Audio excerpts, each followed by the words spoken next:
shooting here. So today is the feast of St. Bartholomew, and we've got a reading from John about Nathaniel. All right, now, so that may be confusing, but it's just like a Russian novel that everybody's got more than one name. And this is typically true, that you have a Nathanael would be his tribal name, and Bartholomew is his surname, the name of his father. He's Bar, son of Tholomew. And also most of the New Testament figures, they would also have a Greek name, and they might also have a Latin name if they had any dealings with the Romans. So there are lots of different names. So you find sometimes people having multiple names in the scriptures. So the day is the feast of Bartholomew or Nathaniel, one and the same character. And he's not one of the apostles that we know a lot about. He just kind of, there's not a great deal written about him. Certainly in the New Testament, he kind of vanishes. By the end of the Gospels, when you go into the book of Acts, it's Peter and Paul. Those are the two main figures of the book of Acts. And then you have a few letters. John and Jude, could give us a few letters. James, but Bartholomew or Nathaniel, he just kind of does his thing. He's a worker, right? Not a writer. He goes out and he proclaims the gospel. Tradition has him ministering in Armenia, and also some traditions have him in India, also in northern India, having brought to them the gospel according to Matthew. He brought the gospel to India and evangelized there. And of course, like the rest of the apostles, he was eventually martyred. Now in this first reading, in the weekday masses, I always like to talk about the first reading. First reading comes from the book of Revelation. And in it, it's at the end of the chapter of the book of Revelation, and the heavenly city comes down from heaven. And it is described, two chief descriptors we have in the reading today. And one is that on the gates of the city are the names of the 12 tribes of Israel. And the foundation stones, the 12 foundation stones of the city, are the names of the 12 apostles. Now John, the Apostle John, who wrote the book of Revelation, is trying to tell us something there. A lot of times when we think about becoming Christians, we don't think about being Jewish. But in the first century, it was the understanding that the Gentiles, us, who come to know Christ, we are grafted in, just like you would take a wild branch. In fact, that's the exact description that's used in the New Testament. You take a wild branch from a wild olive tree and you graft it into a domestic olive tree. And so the same way we are grafted into Israel, into the people of God.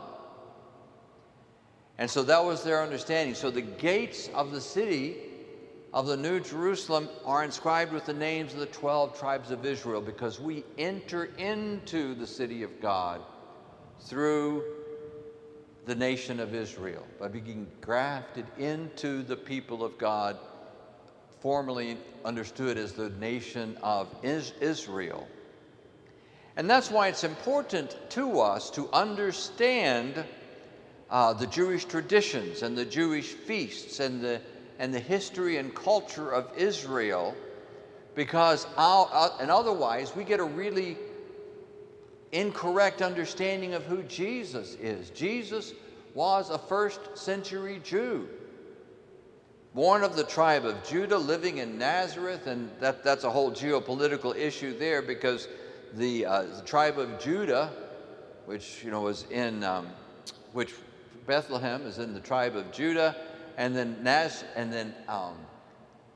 Nazareth is in the tribe of, I forget, Dan or Asher, but one of the northern tribes, and they hated each other. They were brothers, yes, I know, and they were all in the same family, but they hated each other. And so there's a political problem there. And so you see Nathaniel, he hears that Jesus is from Nazareth, and he says, "What can anything good come from Nazareth?" because that's from the northern tribes. Nothing good comes out of the northern tribes. And so it's important for us to understand the history and the culture and the context of ancient Israel, because we, by becoming Christians, are grafted in, and we need to understand our roots, our Jewish roots. But then the foundation stones of the new city of Jerusalem, that is the 12 apostles, the names of the 12 apostles. Because the foundation of the church, the gateway to the church may be through the history of Israel, but the foundation of the church is built upon the apostolic teaching, the 12 apostles. And so as you remember in Acts, when the Christians would gather daily to listen to the apostles' teaching, listen to the apostles' teaching, because that is the foundation of our church. But it also shows us something about the New Jerusalem itself, about the city that John is talking about at the end of the book of Revelation. A lot of times we read the book of Revelation and we see the city coming down and think, okay, this is when Christ has come back and heaven is brought to earth and everything is glorious. But the New Jerusalem, the new city, is the church. We live in that today. We miss that oftentimes because we think, well, okay, life's hard now, but in the future, Jesus is going to come back and make everything good. But the reality is that everything is good now. We live in the presence of Christ on a daily basis now. We live in the New Jerusalem, the church, now. We need to grasp that by faith and live in the joy that Jesus gives us now. And even though bad things can happen to us, particularly to our bodies, as we get older and we start to waste away, we don't have the strength and the health that we used to have. All right, that happens. And you can be like the Apostle Bartholomew or Nathaniel, who gets martyred for his faith. That happens too. But the reality of Christ's presence now is not affected by what happens in our bodies. We live in the joy and victory of the presence of Christ now. The church is the reality of Christ ruling on earth. That is the victory that he gave us. And when he promised us, he said, in the world you'll have trouble, but be of good cheer. I have overcome the world. And so we can live in the victory of Christ's triumph now. And let's go to God in prayer.